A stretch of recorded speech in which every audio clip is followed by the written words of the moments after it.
ఎమ్మిగనూరు హరిజనవాడలో దారుణం. శాంతి భద్రతలకు విఘాతం కల్పిస్తున్న బ్యాచ్.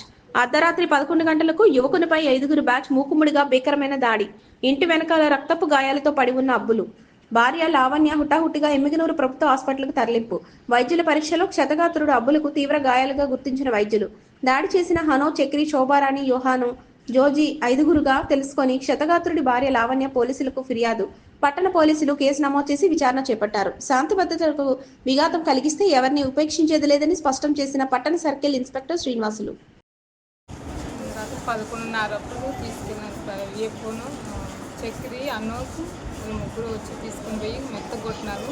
తెచ్చి అక్కడ పడేసిపోయినారు. నేను పాస్కాన్ చేసినాను. చూసి నా మూడు లేదు బయటకు పడేసిపోయింటే లేచి లేపినాను. లేయలేదు. మా చిన్న మామని అందరూ లేపి తీసుకొని వచ్చి మంచిగా చేసినాము. చేసిన తర్వాత ఫోన్ చేసినాము. చేస్తే పోలీసులు వచ్చి చూసిపోయినారు. 4 వచ్చినారు. తర్వాత పొద్దున్న రాండమ్మా ఇప్పుడు హాస్పిటల్ అడ్మిట్ చేయను అని చెప్పినారు. అడ్మిట్ చేసిన రాత్రి నైటు మళ్ళీ పొద్దున్న ఇప్పుడు కేసు కట్టిన.